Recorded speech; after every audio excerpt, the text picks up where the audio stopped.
podcast designed.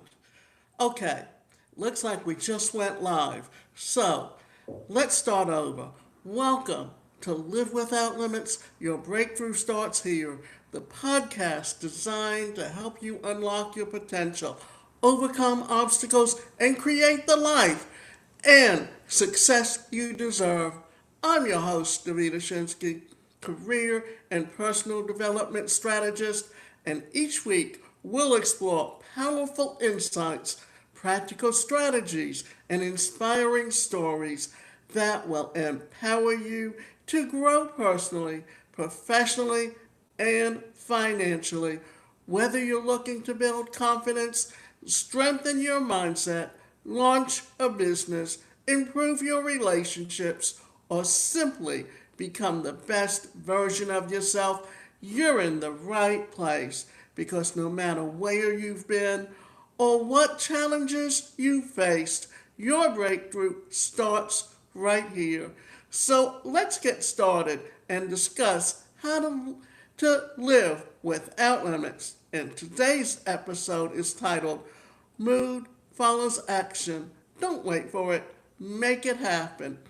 And if you've ever said things like, I don't feel motivated right now, I'll start when I feel ready. I just need to get in the right mood. I'll do it tomorrow when I have more energy. Then this episode is going to challenge you, but in a way that changes everything. Because here's the truth, most people never learn early enough. You don't act because you feel good. You feel good because you act. Mood is not the starting point, it is the result. And once you understand that, you stop being controlled by your emotions and start directing your life with intention. So today, we're breaking it down into three powerful things. Why waiting for motivation is keeping you stuck, how action actually creates your emotional state, and a practical system to move even when you don't like it. So let's get to it. Understanding motivation and what motivates you is so important because different personalities have different ways of being motivated. So, the first thing we're going to talk about is the motivation myth and why you feel stuck. One of the biggest lies people believe is successful people feel motivated all the time, and that is completely false. Successful people don't wait for motivation. They understand how unreliable it is. Motivation is emotional weather. It changes constantly. Some days you feel energized. Some days you feel tired. Some days you feel confident. Some days you feel uncertain. If you build your life only when the weather is good, you will always be inconsistent. So let's break it down simply. Motivation is not a fuel source, it's a byproduct. You don't wait for motivation to clean your house. You start cleaning, and halfway through, you feel better. You don't wait to feel confident before a workout. You start moving, and confidence shows up during the workout. You don't wait to feel organized to start planning your life. You start planning. Clarity begins to form. So the real problem is not lack of motivation. The real problem is we are trying to feel our way into the action instead of acting our way into feeling. And that keeps people stuck for years. Because every time you say, I'll do it later, I'm not in the mood, tomorrow will be better, you are reinforcing one identity. I only act when I feel like it. And that identity will quietly control your entire life. For one thing, we allow ourselves to think and believe that motivation comes from outside us, but we have to be able to motivate ourselves. It's intrinsic. And you're not always going to feel motivated when you get up in the morning. And I can tell you this much, that exercise is very much an important part of my life for one reason and one reason only: mobility. And that's because I have a physical disability, and that physical disability affects how I walk, how I move. And when I was very, very young, I had to wear a walk-on brace to be able to walk correctly. And then when I turned 14, they did surgery, which allowed them to release the tendons and give me a little bit better mobility. But here's the kicker: I did not exercise. The only thing I did for exercise is that we had a stationary bike in the house, but I never learned to ride a bicycle and go outside, and I don't have the best balance. And it wasn't until I was in my 30s and they started opening up these health clubs when you could go in and work out on machines that I started going on a regular basis. And all my mother ever said to me is, "Why are you paying that money?" When you know what? The thing is that when I turned 16, my doctor told me I did not have to wear the brace all the time. All I had to do was sleep in it.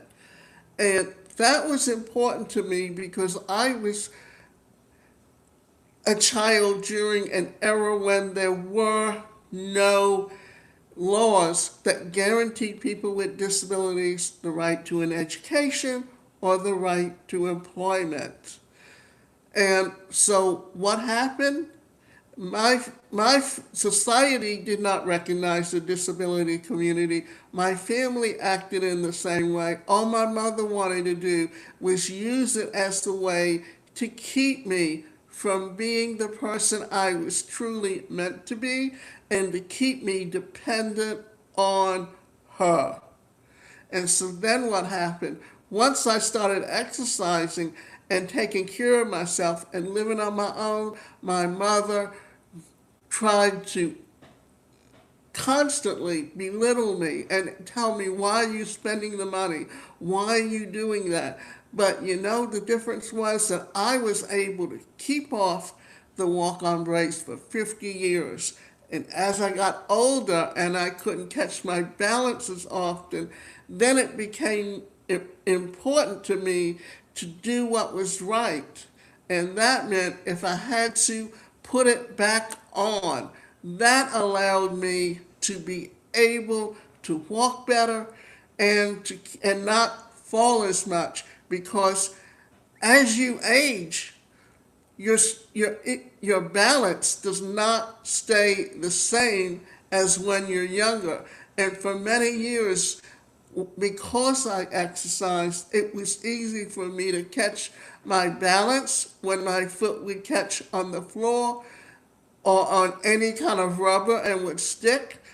But as I got older, that became more and more of a problem, and therefore I knew it was more important that I go out and actually exercise to make sure that I kept that balance. Now, let's talk about the truth that action creates mood. Let's shift everything now. Here is the core principle of this episode: mood follows action, not the other way around. Your brain does something very important. It responds to behavior first, feelings second. When you move your body, your brain chemistry changes. When you compete or complete the task, Your confidence increases. When you take action, your identity starts to shift. And even small actions matter. Let's say you feel low energy and unmotivated. If you stand up, drink water, make your bed, take a shower, walk for 5 minutes, you don't just do tasks, you change your state. Now contrast that with staying still, overthinking things. Anxiety increases, procrastination increases, self-doubt increases. Stillness without direction doesn't create peace. It often creates stagnation. So the question becomes, are you waiting for your mood to change? Are you willing to change your mood through movement? Because one leads to control over your life. The other leads to emotional dependency. And emotional dependency looks like, I can't do it today. I'm not in the right headspace. I don't feel like myself. But high performers don't ask, do I feel like it? They ask, what would I do if I didn't negotiate with my feelings? Now, let's look at it this way. We have to motivate ourselves. And one thing I know is it's like when I get ready to go to bed at night and I'm thinking I gotta get up and go to the gym. It's like, do I really want to do that? Don't I want to do that? But you know what I do? When I get up in the morning, the first thing I do is I make my bed. Then I start getting dressed. And the first thing I do is knowing that they're picking me up at a certain time. I don't have time to procrastinate. What I do is this. I get dressed. I make myself my breakfast. And while I'm eating, I'm putting things and organizing things, and I'm making sure that as soon as I finish eating, I go and I brush my teeth and I wash my face. And that usually all takes about an hour, and it's time for and it's usually time for them to pick me up just as I finish getting ready. So I don't have time to procrastinate, and I'm constantly moving. And once I get to the gym, it's just a matter of putting my bag in the locker room, getting out on the floor, doing what I have to do, and then going and changing my clothes and being ready for them to pick me up. And it just about takes me that amount of time to get things done, because I figure it takes me about 45 minutes to work the circuit that I use to exercise, to build strength, to build balance. And because I'm consistent about it, I am probably in better health than both my sisters, who do not have any type of physical disability, because I end up realizing that it's in your head. It's the mindset you have. And that mindset is usually created by the things that go on in your life on a daily basis. So you can either motivate yourself, and that's why they say one of the things to do is the night before, write down all the things you plan on doing the next day. That way, there's no reason for you not to get started. So now, let's talk about the identity shift that you are not your mood. This is where transformation happens. Most people believe, I feel unmotivated, therefore I am unmotivated. But that is not true. Feelings are temporary signals, not identity statements. You are not your tiredness, your doubt, your fear, your procrastination. These are states, not definitions. Let's go deeper. You have two versions of yourself: the reactive self that acts based on feelings, waits for conditions to be perfect, avoids discomfort, delays decisions, and then you have the directive self that acts based on intention, moves regardless of mood, builds discipline, creates momentum, and every time you act, despite resistance, you strengthen the directive self. Every time you wait, you strengthen the reactive self. So the real question is, which version of you are you training every day? Because you are training one of them whether you realize it or not. Training yourself. This all depends on your mindset. What's going on in your head at that moment? And think about it. In transactional analysis, we talk about the parent, the adult, and the child. The child often says, I want. List all the things you want. See if they're the things you truly want or the things that someone else told you you should want. And then the parent says you should. And write down all the things that your parent told you you should do. And then think about the adult. And the adult says, I am able to. And write down all the things that you believe you are able to do. Because that is truly who you are. And that is truly who you were meant to be. Because here's the secret. We all have something that we were meant to do. And in doing so, what are we doing? We are training ourselves to be motivated from within and acting from within. You know, there's another thing that we talk about where we talk about how someone can constantly belittle you by telling you you can't, to the point that at times you literally believe you can't do something.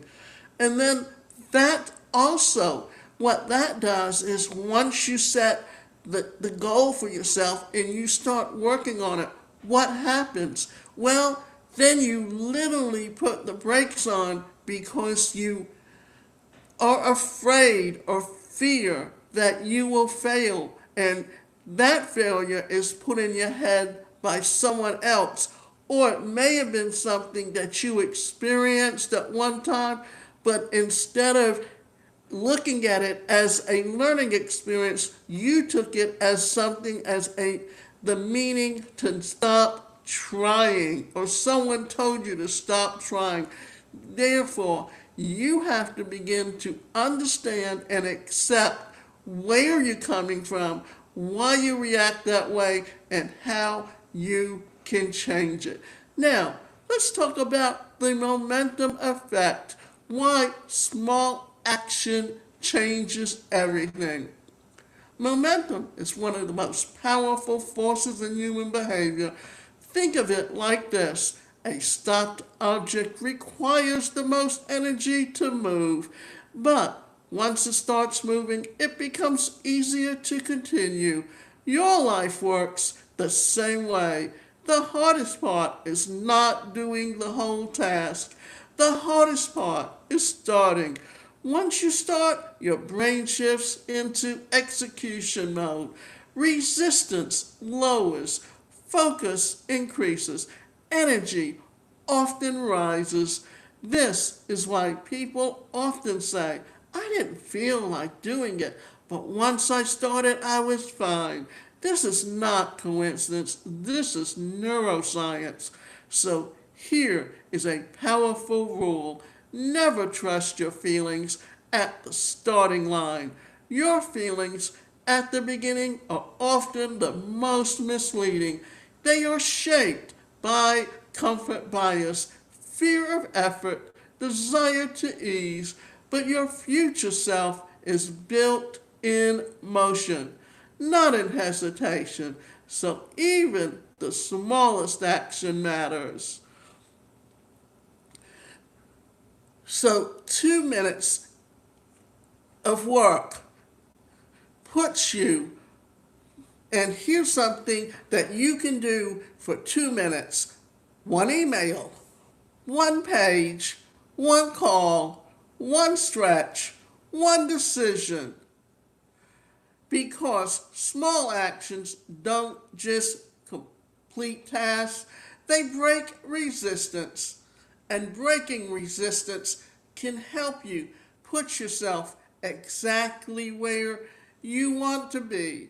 The 5-minute rule, how to break procrastination instantly. Let's make this practical. If you struggle with getting started, use this, the 5-minute rule. Tell yourself, I only have to do this for 5 minutes. Not forever, not perfectly, just 5 minutes. Why this works? It removes pressure. It bypasses resistance. It tricks the brain into starting. It builds immediate momentum. Most of the time, after 5 minutes, you keep going, or you've already broken the mental block. Either outcome is a win because the goal is not perfection, the goal is activation. Here's how to apply it. If you're avoiding working out, do 5 minutes. Writing, write one paragraph. Cleaning, clean one area. Studying, read 2 pages. Planning, write 3 bullet points. And then stop if you want to. But you'll notice something. Most of the time, you won't stop because action changes mood faster than time ever will. And what we're talking, think about it. When we talk about time management, one of the things that stops us with time management is procrastination. And procrastination is often the idea of putting off what you can do tomorrow. And you know what? Tomorrow never comes. Because when it's tomorrow, you will repeat the same thing over and over again. So tomorrow never comes. The idea is to get started right now and not allow yourself to put yourself into that idea of just putting it off and putting it off. So now, let's talk about emotional leadership, mastering your inner state. At the deeper level, this is not about productivity. This is about emotional leadership. Most people are emotionally reactive. They wait to feel ready. They wait to feel confident. They wait to feel inspired. But emotionally strong people generate readiness, generate confidence, generate momentum. You don't ask, how do I feel? They ask, what state do I need to step into right now? And then they act into that state. This is how leaders operate. This is how high performers operate. This is how creators operate. They don't wait for life to align with their mood. They align their mood with what life requires and what changes everything.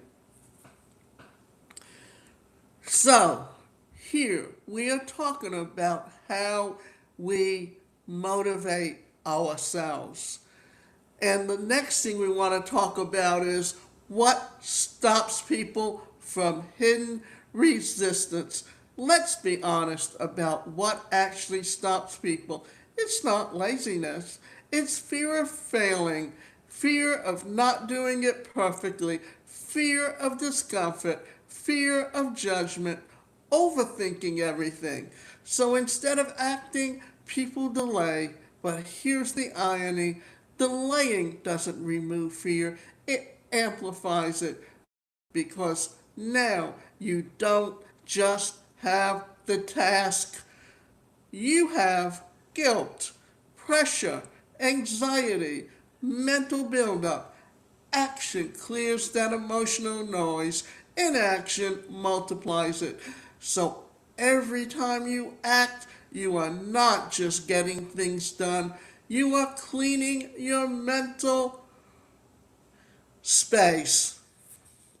And actually, you're helping yourself recognize what's happening and why it's happening and what you can do in order to take action, to change your behavior, to not react, but to act first before you know it, so that therefore you can keep yourself in that place that can help you build yourself and build the kind of life you truly want. And remember, each of us are unique, and each of us have certain specialties that we do that no one else can do. So do not allow someone to criticize you because they're basing your behavior on how they would react, not about what makes you unique and different from them.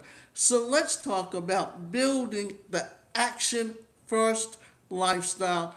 Let's bring this into daily life. If you want to live by this principle, here's your framework. Start before you feel ready. Readiness is built, not found. Move your body first when stuck. Movement shifts emotional faster than thinking. Do the smallest version of the task. Shrink resistance until it disappears. Stop negotiating with emotions. Feelings are real, but not always relevant. Focus on identity, not mood. Ask, what would the disciplined version of me do right now? Then do that. And think about all these things that you need to do, and take yourself and put yourself in that position. So let's bring everything home now. If you take nothing else from this episode, take this. You do not need a better mood to change your life. You need a decision to act anyway. Your mood is not the boss of you. It is something you can influence through movement, through action, through intention. And the movement you stop waiting to feel ready, you step into a completely different version of yourself. Not the waiting version, not the overthinking version, not the stuck version, but the version that moves. Even when it's uncomfortable, even when it's uncertain, even when it's not perfect, because that version understands something powerful. Life doesn't respond to intention alone, it responds to action. So today, don't wait for the mood. Make the mood follow you. And start small. Start imperfectly and start now. So, let's take it, and I'm going to finish this up with a story. That one thing I found is growing up, that when I don't go to the gym, the first thing I do is because I need to move. And I'm always someone that cannot sit still very long. So just about once an hour, I take a nice little walk around the neighborhood. And the first thing I do before I even eat breakfast is I will get out and I will walk around the parking lot just to get moving. Because for me, I know movement is that one thing that helps me get going. And mobility is very much a part of my life. And I often, when I sit too long, constantly have to get up and move, even if I do nothing but just move around the room.